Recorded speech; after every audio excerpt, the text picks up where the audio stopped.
fierce, she's loving, she's a boss, she's giving sisterhood, support, and service. Mocha Mom. She's fierce, she's loving, she's a boss, she's giving sisterhood, support, and service. Mocha Mom. She is, yeah. She is Mocha Mom. She is, she is Mocha Moms.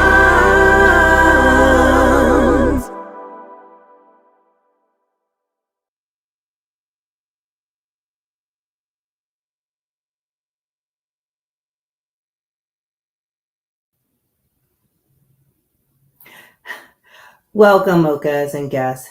Thank you for sharing your evening with us. I'm Cassandra Johnson, National Director of Community Service and Engagement. Mocha Moms Incorporated is the premier voice for mothers of color through chapters nationwide, including Hawaii, and online. Mocha Moms Incorporated provides support for women of color as they journey through all phases of motherhood while advocating for them nationally. Our focus is sisterhood, support, and service. We host weekly sister socials, Moms Night Out, social events, conferences, community service events, and much more.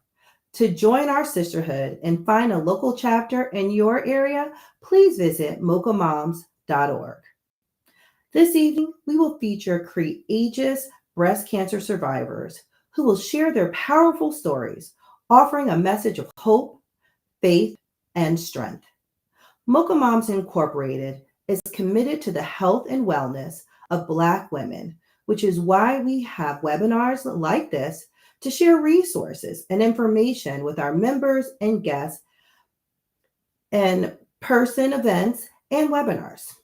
Our prior events with the National Institute of Health All of Us Research Program have included Understanding Precision Medicine and Maternal Health with Morehouse University, NICU Moms and Medical Research, Thriving, Not Just Surviving, a Guide to Health, Wellness, and Comorbidity Prevention for Black Women.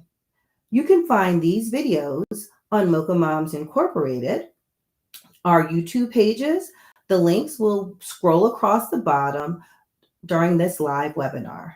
Now, before we jump into our discussion for this evening, I encourage you to engage in the chat. We will have Q&A at the end of the session, so please feel free to put your questions in the chat as we talk with our Mocha sisters. First, we have Chantel Fitzgerald. Chantel is hailing from the Burlington County, New Jersey chapter. Chantel was recently diagnosed with breast cancer, DISC. DISC is ductal carcinoma in situ, which is a very early form of breast cancer. The cancer cells are confined inside the milk duct and the breast. Chantel was diagnosed on July of 2025 at the tender age of 44 years old and is the proud mother of a 22-month-old son. Welcome, Chantel. Hi, welcome. Thank you so much for having me. I'm great to be here. Oh, thank you. If you could please just share with us your background and your still standing story, just how you found out that you had breast cancer. But give us a little bit about your background, please. So I'm an entrepreneur. I have my own business in leadership development. I'm a very healthy person. You know, get common cold every now and then. For the most part, you know, I'm pretty healthy. I'm 44. I'd gotten my first mammogram when I was 40. Can you guys hear me okay? Actually, I'm noticing that there's a connection, so hopefully you guys can still hear me okay. But I had gotten a mammogram at the age of 40. I got everything was fine. I got a mammogram at the age of 41. Everything was fine. I ended up getting pregnant at 42, and didn't have a mammogram because I was pregnant. And then at 43, I was breastfeeding, so I didn't have a either. So the only time I could get for in March. So I was just going for a routine mammogram in May of this year. And, they saw something that didn't, sir, but it didn't look normal. So they had me go back, get another mammogram, and the same results. It didn't look like cancer, but it was.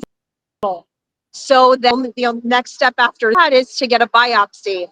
And I got a biopsy, and a few days later, I was told that I have DCIS, which is early stages of breast cancer. And that was in July of this year, 2025. And my journey has been fast and furious. It's really crazy because I have no family of breast cancer and family, not even my parents' siblings, no one at all. And so gone for genetic testing, and I tested 40 genes if I carry anything when it comes to cancer, and that all came. So it was completely random, and it was really shocking for me to be diagnosed with cancer, and I have no idea, you know, how this even happened. So in June, I'm sorry, July, I was diagnosed. I had a lot, and then in September, radiation. And fortunately, in the of August, or I'm sorry, in the beginning of I was ring the bell, and now cancer. I do need to take a pill called tamoxifen for the next 5 years of my life. Oh, wow. Thank you so much. So that's kind of been my journey.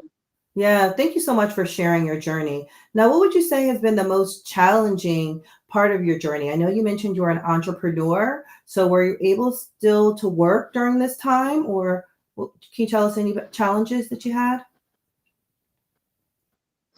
Yeah, and the breadwinner of my family, so there's no rest for the free. So yeah, did not take any time off. I continued, you know, business as usual. I did, I had my surgery on, so I took a weekend off, back to work on Monday. So if I don't work, money for my family. So I have to work. I have to run my business. So yeah, I mean, it was heavy. The good thing though was that I did have my mom and my sister come out. They don't live near me. My mom lives in California. My sister lives in London. So they both came to really help support me. And in fact, my sister's still here. She came in August when I had the surgery, and she's still here. So I'm grateful that she's been able to help me out for several months now. And so I had the support of my family to help me go through this, because radiation was every single day for me for about 3 weeks. So that took a toll on a lot of things. And I have a 2-year-old son. So, and he's a very active little man. It takes a lot of energy. So it was a lot. And so I'm grateful for my mom and my sister to have come out to really help and support me. Oh, wow. I'm glad that you had such a great support system. I was just going to say that when you're being a mom, I mean, being a mom of a 2-year-old and also going through this at the same time, I was going to ask you about your support system. So I'm glad to hear that they were there and that your sister is still there. So that's wonderful. Now, are there any words of caution or encouragement that you can share with our mochas and with our audience this evening? Yes, absolutely. I want to tell my story about getting breast cancer. Is that I feel like I'm an unlikely case. So I thought, and not having family history, not having a genetic background in having potentially having cancer. And so I just want to stress the importance of getting your mammogram. If I had not gotten my mammogram on a regular basis, I would have never known that I have breast cancer. Fortunately, it was caught at stage 0, so I'm very grateful and fortunate. But if I didn't get my mammograms on a regular basis, then I would have never known, and I'd still be walking around with breast cancer right now. And who knows when I would have ever gotten a mammogram, to the point where it could have gotten a lot worse. So my message to all the Mocha moms out there is to please stay on top of your health, get your mammograms yearly, every single year, because save lives, and it can be caught early, which is what you want. To have, if you're going to have breast cancer, you want to catch it as early as you can, if possible. So that would be my message to anyone out there, is please stay on top of your health, get your mammograms, and make sure you're okay. Oh, absolutely. We want to say thank you to you, Mocha Chantel, for continuing to stand. We pray that you're completely healed, and that your journey continues as this, and you're able to keep loving on that little son of yours. So thank you again for still standing. Thank you for surviving. Thank you for your message and your poignant words that you've given this evening. We really appreciate your time. So thank you, Chantel. Yeah. Thank you so much. Thank you for having me. I'm really grateful. Thanks a lot. Thank you. Wow, that was powerful. So what we know is, get those mammograms, ladies. Get those mammograms, and making sure that we get those mammograms yearly. Thank you so much.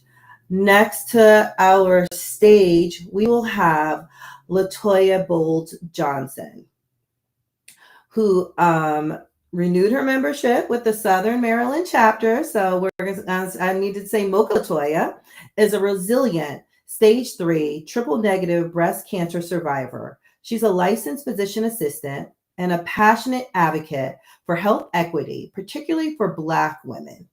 With 13 years of clinical experience and college degrees from Prairie View A&M and Howard University, she is now pursuing her doctorate in biomedical sciences. Following a misdiagnosis in 2021, LATOYA turned her personal battle into purpose, raising awareness through media, public speaking, clinical research, and partnerships with organizations like Touch, Tiger Lily, and Susan G. Komen. She founded her own advocacy called the Tatas 365. She authored a children's book titled When Life Gives You Lemons, Make Pink Lemonade, and co-hosts triple negative cancer support sessions, all while championing legislation like the SEENS Act to expand early detection programs. A proud New Orleans native, now thriving in DC with her husband and 3 beautiful daughters, she completed treatment in March of 2023 and continues to inspire through advocacy and action. Let's hear from LATOYA.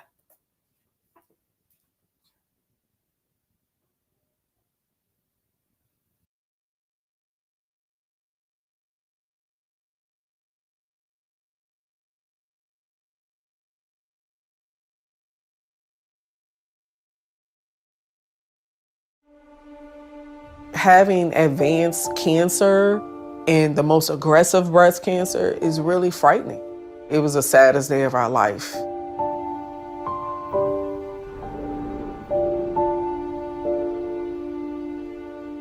My children are so young, and it just got to a point where I was like just begging God and just talking to God and saying, just keep me here for my children. Please let me just be here for them.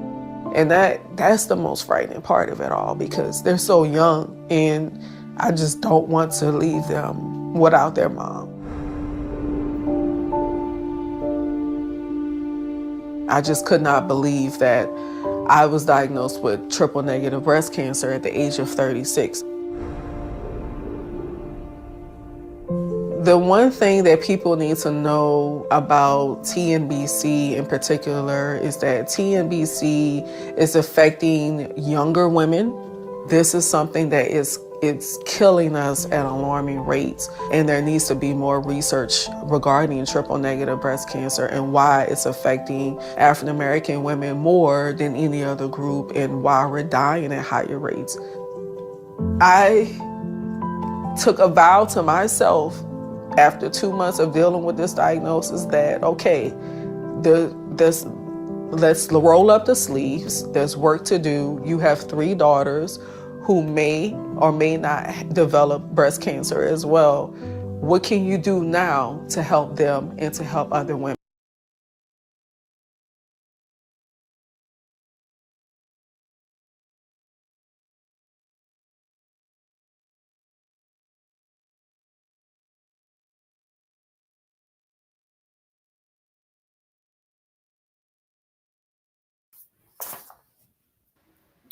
Oh, looks like we had a little bit of a glitch in the video, but it's okay because we have LATOYA here live with us to continue the discussion.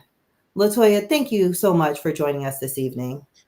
Thank you for having me. I really appreciate it. Thank you, Cassandra. Sorry about the video technical difficulty. We understand technology. We all lived through COVID, and so we all understand now how Yeah. technology does what it wants. But we're happy to have you here with us.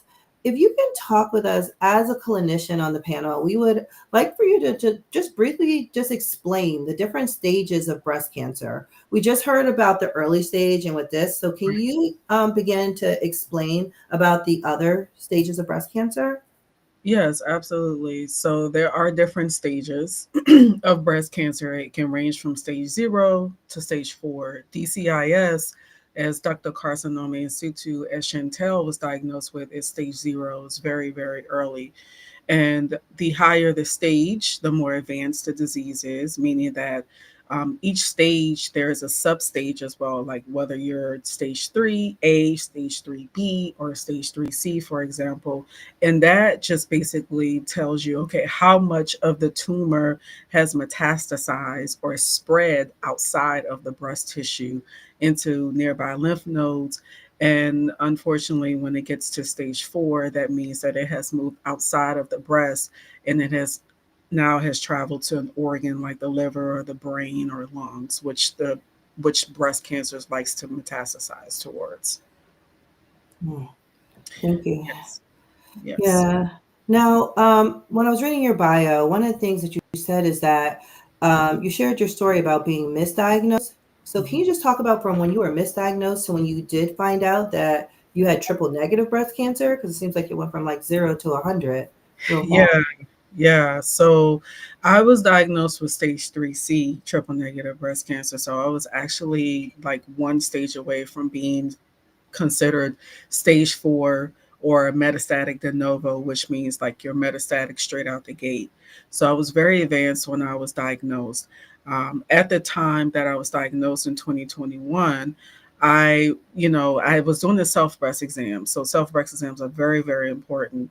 And I was always touching my breast because at the time I had just finished nursing my daughter who was just a year old at the time. She was like a year and a few months.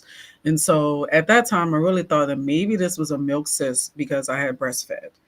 And and it persisted. It was a little painful. It was hard. So I said, okay, let me get this checked out. My doctor proceeded to order a mammogram and sonogram. And I showed up for my mammogram, and I just was hit with so much resistance from the very beginning. I was told that, no, you don't need to have the mammogram today. We're just going to do the sonogram. You're too young to have this mammogram. The radiologist came out. It was just such a big deal. He did not want to proceed with the mammogram. So I had to advocate for myself from the very beginning. So, proceeded on to have it done. And he interpreted the study as have a galactocele, and a galactocele is a benign milk cyst. And the impression on the study was actually just repeat the sonogram in 90 days to 180 days.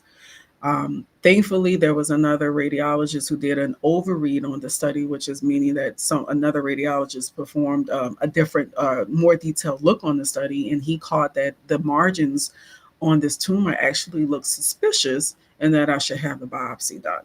So I was initially misdiagnosed from the beginning, and if another radiologist had not looked at the study, Mm. another 90 days I could have been metastatic. Oh, wow. Oh, Mhm. wow. And just like how prevalent is it for people, for women to have triple negative breast cancer at the tender age of 36? So what we do know is that what we do know, and I believe in, and this is something that I definitely wanted to bring up in reference to what Chantel also mentioned, is that we do know that women can develop breast cancer. It's a lower incidence rate, but there are about 1,000 or more pregnancy associated breast cancer diseases that are occurring, yearly, and it's when you're diagnosed with breast cancer while you're pregnant or following 12 months postpartum. And so we know that that is happening. It's just not being studied and researched enough, especially in Black women, because our clinical trial participation rate is already low. It's less than 3%. So we know that, for Black women, in general, Mhm. women overall, for all races, 1 in 8 women in their lifetime will be diagnosed with breast cancer. But what we do know about Black women is that Black women under the age of 35 are diagnosed at 3 times the rate, and we're dying at twice the rate. Wow. Oh my God. So that is, I mean, that just gives me goosebumps every time Yes. I say Yeah. it. I mean, it's very chilling to know that overall our incidence rate is lower compared to white and Asian women, but we have higher death rates, and we're being diagnosed at latter stages and at earlier ages.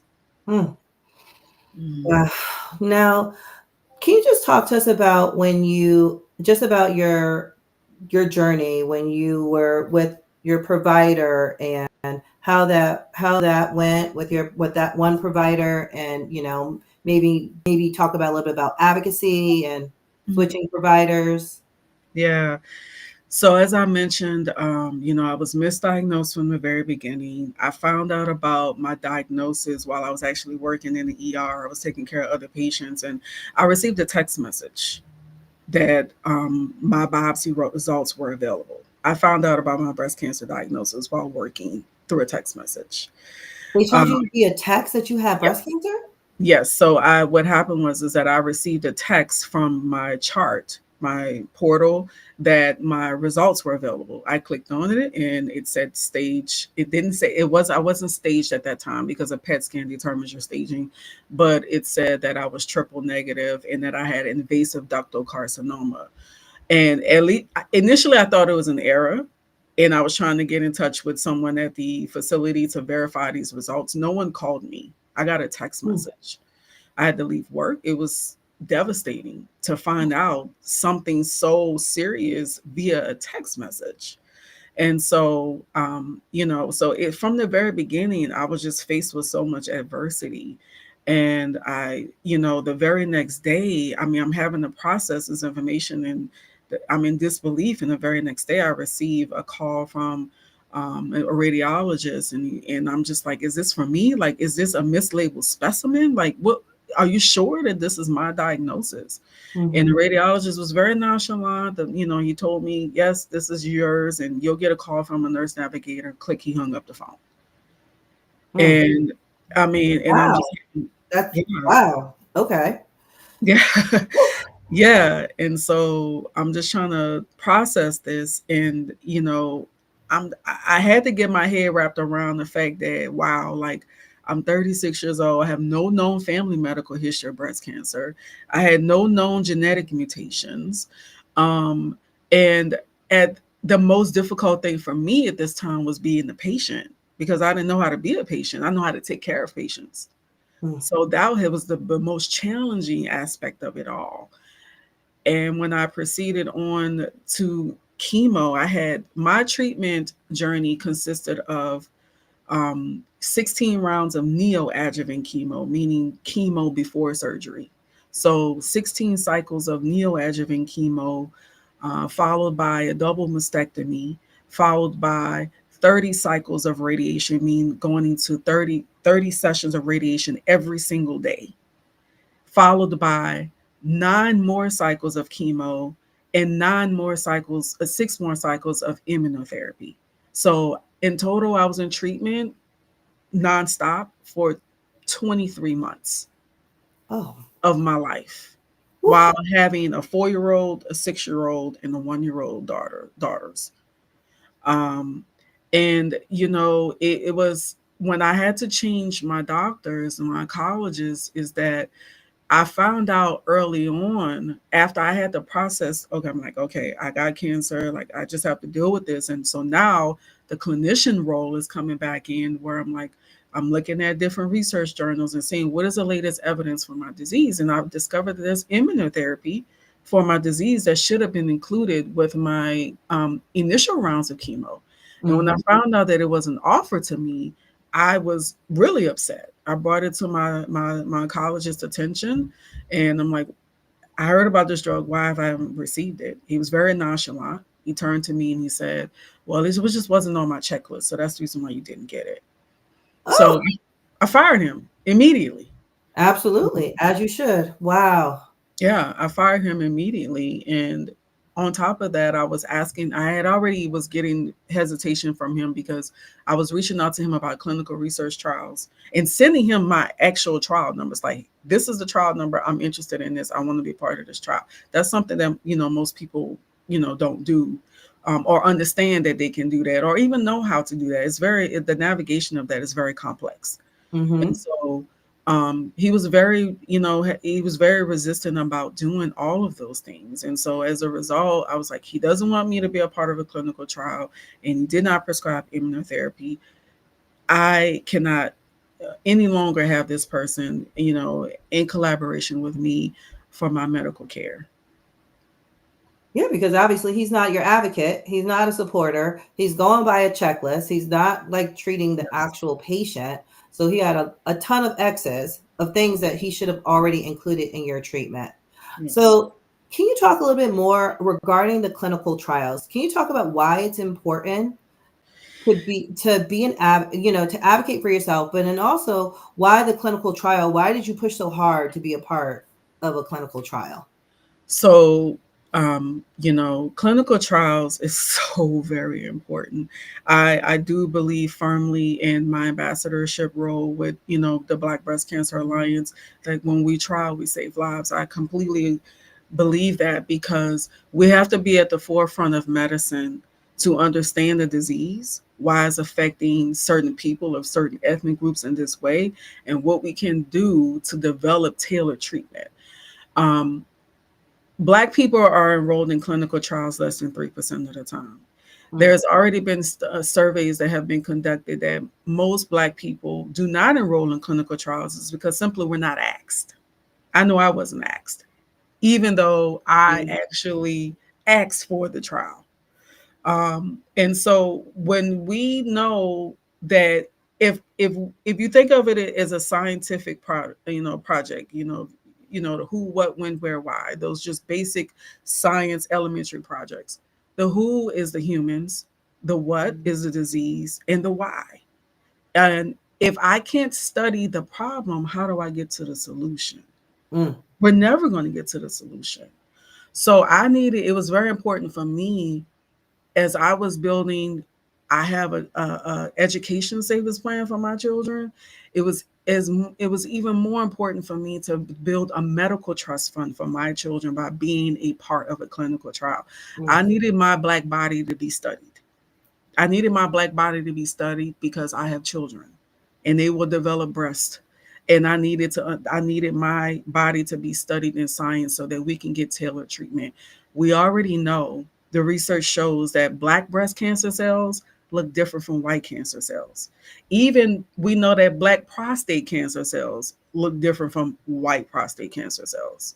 So if we know that the morphology is different and anatomy is different, then whatever drugs is working on white bodies is not going to be equally effective for Black bodies. mm. So many of the drugs that we have on the market, many of those trials are done, in European countries where Black people don't reside. So, and this would show, and this helps to support, unfortunately, the huge disparity that we have, that Black women have a 71% higher relative risk of death of breast cancer. That's just in general. We have a 39% higher recurrence rate. We have a 41% higher mortality rate. We're dying. We're getting diagnosed at 3 times the rate, and we're dying at twice the rate under the age of 35. That's an epidemic against Black women, and that I can't stand for it anymore. So that was the reason why clinical trials was so important to me to be a part of that, um, for my children. Mm. Yes. Like, well, yes, those beautiful girls. I'm so happy that I mean, I'm just thinking about just the regular, patient going in who's Mhm. not a clinician, who doesn't know, like, I mean, you're citing clinical trial numbers. Not only are Right. you saying I want to be a part of a clinical trial, you're Mhm. actually citing the actual numbers of the clinical trials to a physician who knows you're a physician and still wasn't allowing you to be a part of said trial. What advice do you have for other patients, like, besides us trying to advocate for ourselves, Mhm. like, what other advice would you have for us as we're trying to speaking with our physician? Yes. I mean, so, what I would say is that, you have to trust your God given instincts, and you know when something is not feeling right. Hmm. Don't just, let a physician, a provider, whomever it be, tell you, oh, nothing is wrong, it's nothing. Because I can't tell you how many women, even in their 20s, I have met along this journey who've had breast lumps, and and providers are dismissing them because of their age and saying, oh, it's nothing, and it's actually breast cancer. So if you know something is not right with your body, you need to advocate for yourself. Do not be afraid. Do not be intimidated by someone's credentials. I don't care who they may be. You have to think of providers and doctors as your co captain. You are the captain of your ship. Your Mm. body is your ship. They are the co captain. So, and if you don't feel like something is right with your body, you have every right to speak up. And if they're not listening to you, you can go and find another doctor. There's plenty of them.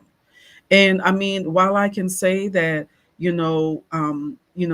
I do believe the research does show that, Black patients generally are taken, into more heightened consideration, and um, treated better by uh, Black counterpart physicians. But I can honestly say that not all of my physicians, on my team have been Black, and I can't say that for sure, that, Hmm. oh, it has to be a Black doctor. I'm not saying that, because my surgeon was not Black, and she's phenomenal.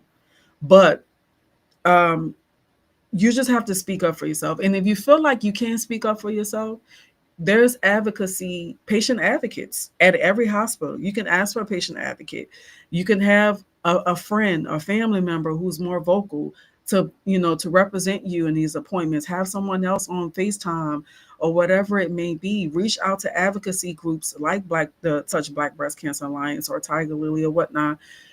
There's people, we will get on a Zoom call with your doctor, on a virtual call, and say things that you may be, scared to say, or misrepresenting, or just misinformed. So those are some of the recommendations that I have for people. Well, we can hear your passion. You got me at you are the captain of your ship, and Right. they are just the co-captain. So That's that is my attitude as I go into every physician office now. Is like, I'm the captain of this ship. You that's the right. co-captain. But I think another point that you made that was poignant was the fact that there are patient advocates at every hospital, that Right. there are patient advocates and their advocacy groups, so that if you're scared or if you're thinking that your physician is not giving you the right advice, like, Mhm. reach out to these patient advocacy groups who can Mhm. actually help speak up. And maybe it might not just be for you, maybe it's for your mother, your sister, your cousin, your boyfriend, whoever, your husband, that they could actually help you to navigate for them as well. Absolutely. I know that advocacy work in that space is more than just a passion, that Mhm. you started your own organization, the Tatas 365. Can you Mhm. just can you just like discuss why you decided to start? the tatas? So, uh, so I thought of it initially as a way of, it's for me, it's not just about October. Like, Mm. I feel like October is great. I appreciate the heightened awareness that we have around BCAM, as we say. I no longer consider it awareness, I consider it action. We are aware of the problem, we know what the problem is, let's do something about it. And also there's, so it's just it was just my way of coming up something, maybe thinking, okay, this is maybe something catchy, where we are thinking about the tatas 365 days per year and not just October, because women are diagnosed with breast cancer every single day of the year, and it's killing us at every single day of the year. So that's the reason why I just embrace that title, just thinking about the tatas 365 days a year, making sure you're doing your own self breast exams, making sure you know your her story, making sure you know your family history. And also, I want to point out that you do not have to have a family history of breast cancer to be diagnosed with breast cancer or be considered as higher risk, because I did not have a known family history of breast cancer. It wasn't until after I was diagnosed that I found out like distant relatives on my paternal side had different types of cancers. um, and also too, women also need to know that if your father had prostate cancer, that is equal to your mother having breast cancer. So you are even at higher risk of having breast cancer too if your father was diagnosed with breast cancer. So it's just as important for you to know all of those type of cancers. Black women, we are already at higher risk for everything, really. High heart disease, maternal mortality rates, breast cancer, the list goes on. So you should already be having those conversations with your doctor about, okay, I just want to I just want to talk to you about, it doesn't necessarily have to be early mammograms, but just earlier breast cancer discussions or screenings, in your 20s or even early 30s, because I was 36 years old when I was diagnosed. So I just want people to know that, and to always remember, you don't have to wait until you're 40 to get a mammogram. If your mom was, let's say if your mom was 50, let's say your mom was 45 when she was diagnosed with breast cancer, Mm-hmm. you should already be getting early mammograms at least 10 years younger than your mom at the time that she was diagnosed. 10 years younger than the Correct. age of your mom when she was diagnosed. Correct. Okay. Okay. Yes. Yes. And there are high risk breast cancer clinics that you can ask for referrals if you have a family history of breast cancer, and as well, just to talk to breast cancer specialists as well. They have them at a lot of the larger academic institutions as well. Wow. Okay, just want to remind our audience that if you have any questions for LaToya, to please put those in the chat.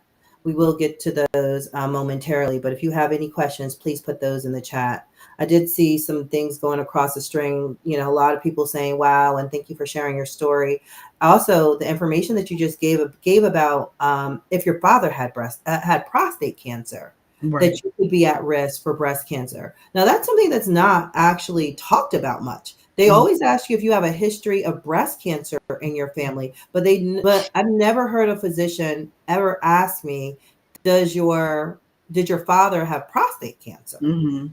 Yeah. We Is know he that it's a risk? related. Is that just for a risk for any race, or is it more prevalent in the Black race, in the African American race, I should say? So any race, if your dad had prostate cancer, you're at higher risk of developing breast cancer. Any Hmm. race. But as we know, prostate cancer, there's also the disparity there with affecting our Black men. We also know that it looks deadlier for Black men than it does for other groups of men. So, the disparity, it's unfortunately it permeates through, So, but definitely, if your dad had prostate cancer, you definitely, and this is the reason why it's so important that we have these talks with our family to know family history, because Black people specifically, we just don't like to talk about Mm-hmm. medical history. We don't like to know why, Uncle Ray, has one eye, or he can't see out of one eye because, he has diabetic, he has a retinal disease from uncontrolled diabetes. So, I always say, like Ricky always says from Touch, he's like, hey, one good thing you can do is, we're coming on the holiday season, and I know that we are, everyone is looking forward to eating and enjoying each other's fellowship, but we also need to share what's going on with each other on the medical level. What's going on with you? Do you have rheumatoid arthritis? Why is your joints looking swollen? Why are your legs swollen at the bottom? What's going on with, we need to because that can be underlying. Yeah, that can be underlying heart disease. So what's going on, so you can have these earlier detections and screenings. It's all about early detection. Sometimes you can't prevent things that are non-modifiable, but you can detect early so that you can be proactive and not so reactive. That's so true. Because I know growing up, they never even used the word diabetes, even though a lot of people in my family had it. They all said they got the sugar. And I'm Yeah. like, what in the world? But they didn't even use the word diabetes. Yeah. So just even calling these things the right things and making it seem like a disease that is, that it's something I didn't even know. Like, I'm like ignorant until I'm getting, till I got older to figure out. I'm like, why were you calling it sugar all this time? Yeah. Like when it's diabetes. So Diabetes. definitely.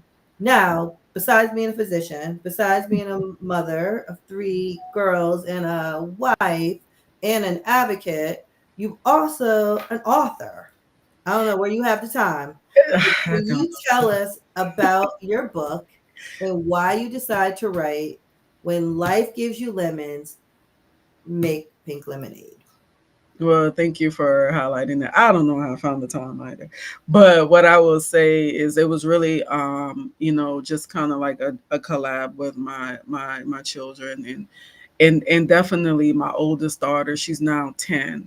But it is a way to affectionately tell a story to mothers who may be going through this diagnosis, especially with young children, because I was posed with the question so many times, well, how did you explain this to your children? It's hard to explain this to a toddler, to 3 toddlers at the time. Um, but they knew that mommy was sick. I couldn't hide it, and I refused to hide it. They knew mommy was sick, especially when my hair fell out. That was very traumatic for them. And so I felt like their favorite drink is lemonade. So, Mm-hmm. and we were already getting ready to set up this lemonade stand, and so it just kind of came together with some some things are imaginative, but it's based on my family. It's based on my girls, my husband, and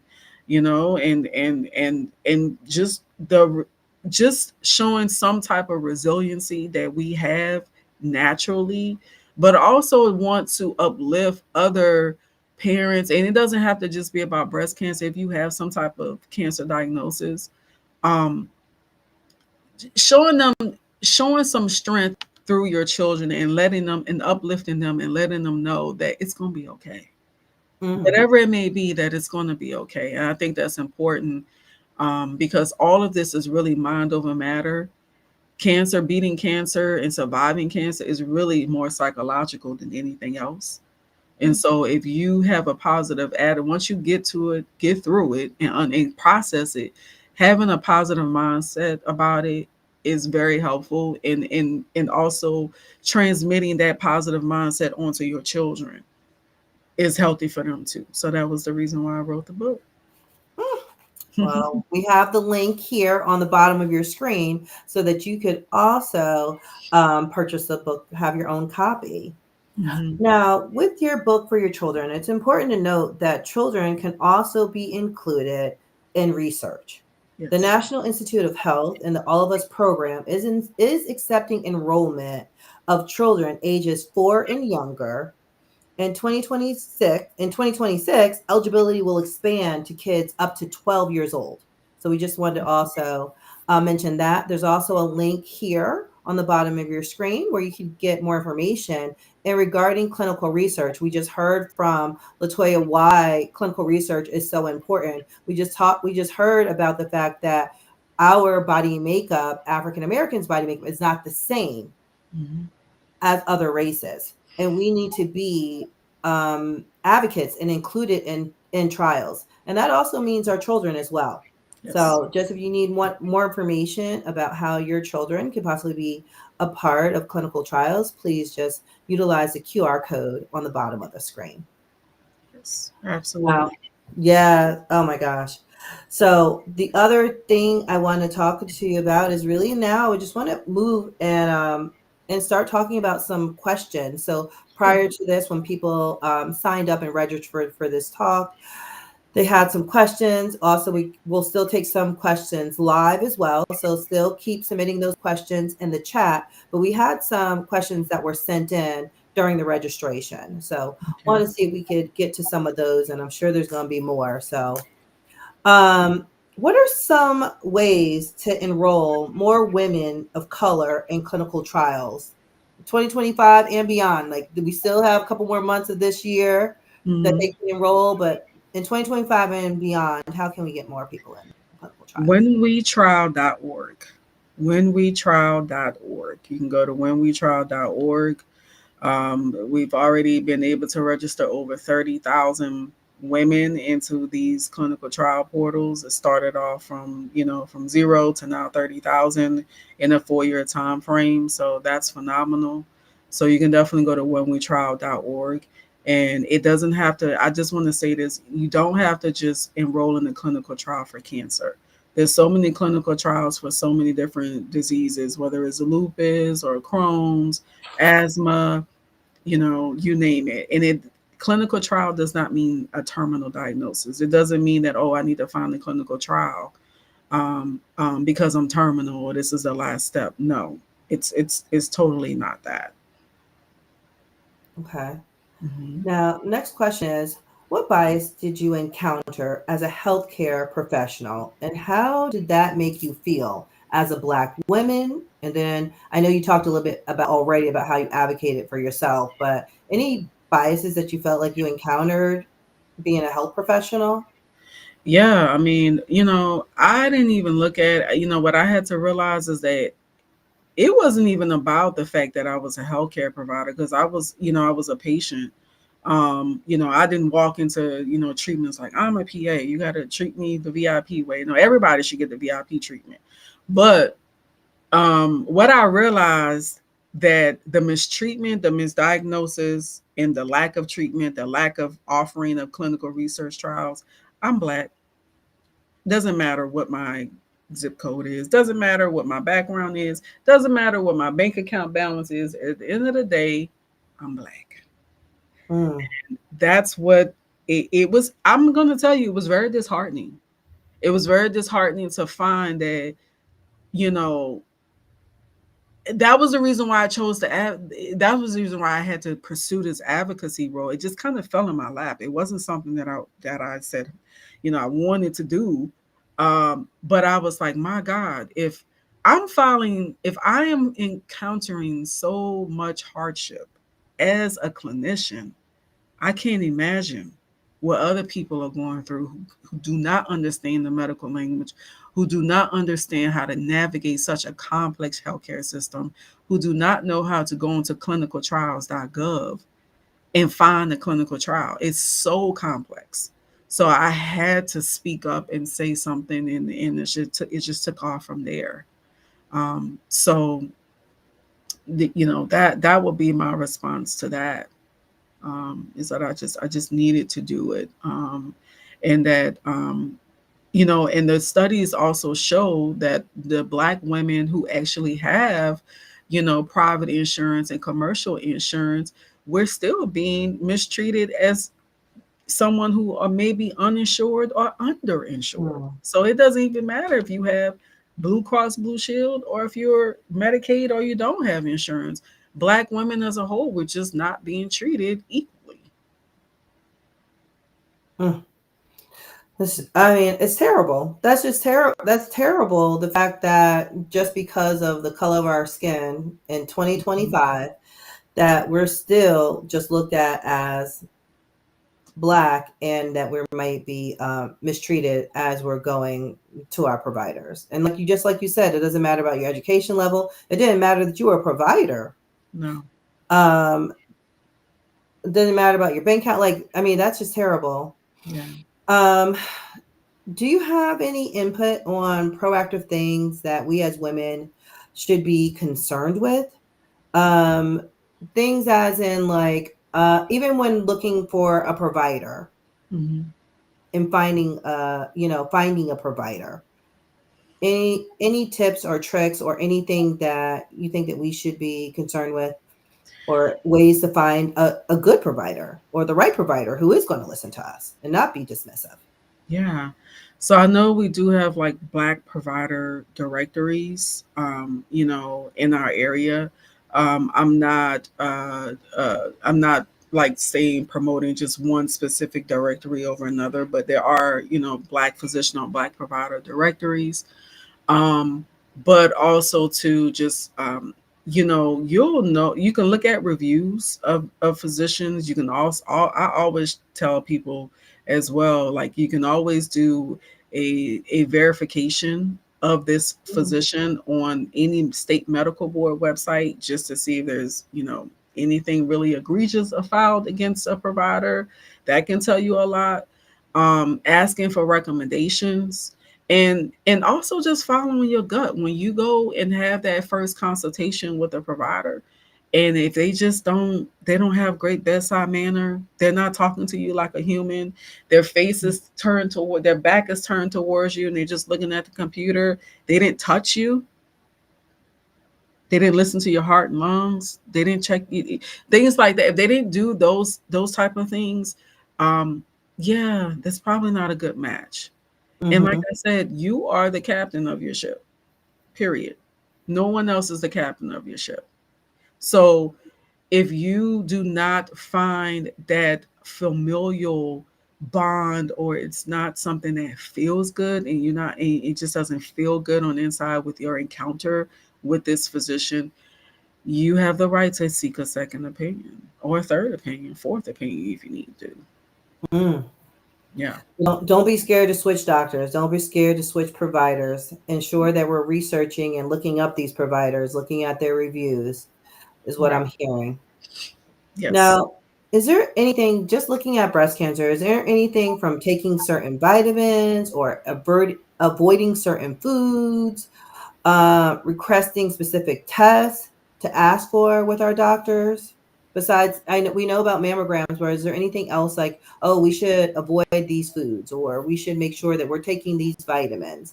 Anything of that nature? That's Well, so I'm very evidence based, right? So I take the approach of, everything in moderation. You still want to lead the healthiest lifestyle that you can lead. That looks like for you.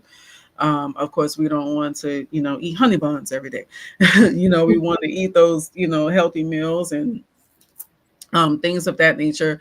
But there's nothing that shows that, okay, if I have ice cream, twice a month, that's going to increase my risk of cancer. But what it does show is that, leading healthier lifestyles just reduces the burden of disease overall. But what I have encountered in my path of this breast cancer journey is that I have also been alongside um, breast cancer uh, patients who were vegan.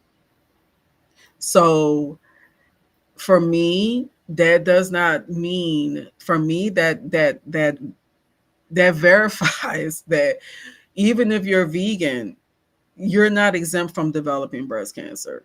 And unfortunately, um, this is this is just what I know.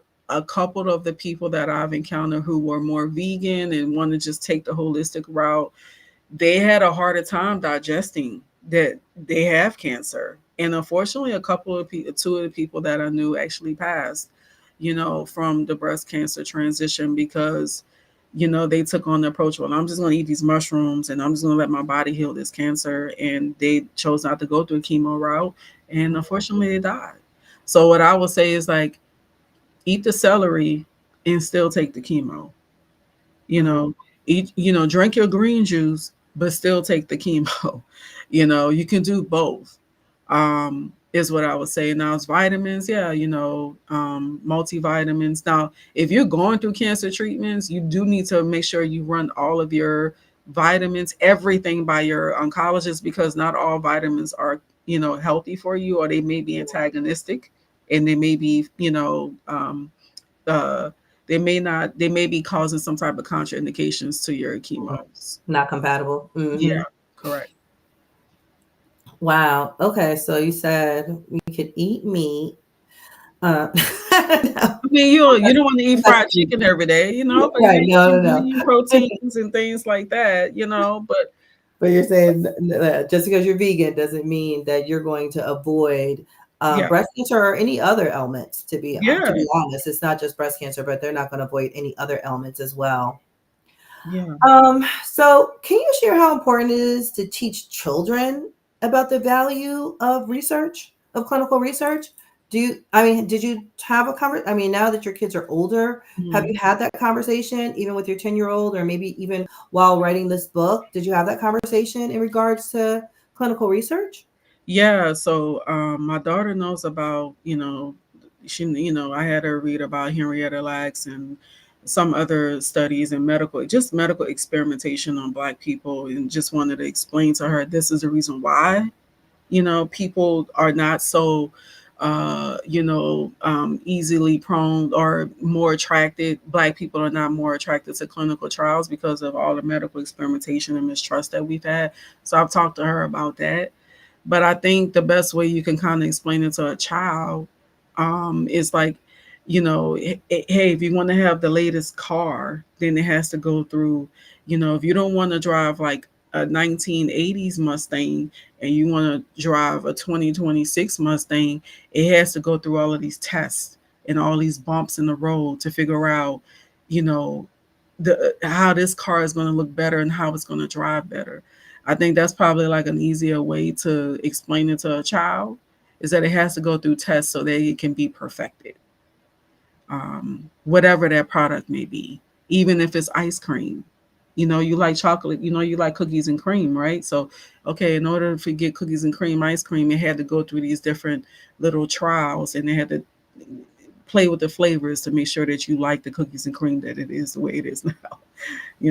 So that would be kind of like a way I would kind of explain it to children. Okay. So we're going to take some of these live questions now, just waiting for them to pop up. Oh, did you find that MRI screenings are more effective at detecting the cancer than the standard mammograms? So when it comes to breast density, just kind of explaining, like, if you have like highly dense breast tissue, you definitely want to talk to your doctor about mammogram and or MRI, especially if you have breast dense tissue, because cancers can hide in breast density. So if the screen is white, what that means is if the screen is white when you're having a mammogram, and even if you feel a lump, or if you don't feel a lump, but especially if you feel a lump, and it's still, the mammogram is coming back normal or inconclusive or whatever, then the next step may be like a more diagnostic mammogram or MRI. And that way it can help to determine if there's something still there. Because I've also seen people who have been, unfortunately, misdiagnosed with having normal mammograms, but they actually had cancer, because the cancer can hide in all of that density, because the cancer looks the same as dense breast tissue. So it's very important that you stay on top of that. If you have dense breast tissue, um, definitely talk to your physician about, okay, well, what does an MRI look like? I just want to be sure because I have very dense tissue. Okay. All right, we're going to go. We got rapid speed. We only got a couple minutes. But what about someone asked about pancreatic cancer? I don't know what they. I'm not exactly like, Is that linked to breast cancer, or I'm not sure what that question. Yeah, I'm not really sure what about pancreatic cancer. I'm not sure what the exact question is about it, but Okay. yeah, for Oh, men. for men, I guess. Someone said for men, I guess, for pancreatic cancer. But I know that breast pancreatic cancer, it typically carries a poor prognosis, unfortunately. You okay. know, yeah. Okay. All right. Let's see if we have any more live questions. Oh, this will be our last question. What questions should we ask, and what should we do for prevention? Is there anything that we could do for prevention? I know you mentioned about some questions we should ask our physicians, but is there anything we should do for prevention? You can't prevent breast cancer. Oh, You well, can only detect it early. You can't stop it. I mean, you can only there's early detection, but you can't prevent the breast cancer. If you have the answer to that, then you're going to make a gazillion dollars overnight because people will be lining up at your door. But you can't prevent breast cancer, but you can lead the healthiest lifestyle that you can lead. Keeping healthy BMIs and things of that nature. Mhm. ooh, we have another good one. Sorry. Just when I said it was the last one. What are your thoughts about being a donor? I recently learned about a reconstructive surgery where people can donate their body fat to someone's breast reconstruction. Mm. I didn't know about like tissue donor grafts. I did have breast reconstruction, but I had enough fat of my own around my belly line from having three babies. Um so they used my fat from my stomach and made breasts. So, but that's a good question, and you probably should look into like maybe the breast reconstructive surgery foundations or connect with a local breast surgeon in the area if you wanted to do that. I'm not really sure about that though. Okay, no worries. Um, okay, what symptoms did you experience before you were diagnosed, if any? I felt a lump. Yeah, I was nursing, so I still had milk. So I thought it was a milk cyst, but I felt a lump in my left breast. So self breast exams are very, very important. So make sure you stay on top of that, ladies. Okay. Well, thank you so much, LaToya, for answering all of our questions this evening and for sharing your story. We are so excited that we are going to give 5 lucky mochas your book tonight. Oh, great. So, those drum roll, please. We have 5 winners that were sent over to me. So we have Clarice Doctor. You win a book. Oh, congrats. Tasha Vanderpool, you win a book. Kanasia Lavelle Holder, Faith S., and Tiffany Saunders. Those are our 5 lucky mochas who must have been the first ones, the first 5 who registered for this evening's talk. We're all going to win this book. When Life Gives You Lemons, Make Pink Lemonade. Others who weren't winners have the opportunity to also purchase the book using the QR code shown on the screen.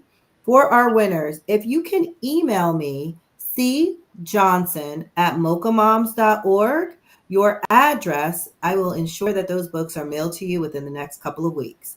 Again, for our winners, it's going to be cjohnson@mochamoms.org. Please email me your mail address and we will send those books over via Amazon. So we'll send those over. Tonight, ladies, we were honored to have 2 incredibly brave mochas who are willing to share their personal journeys of survival. Their stories will not only inspire us, but they will serve as a reminder of resilience and strength within our community.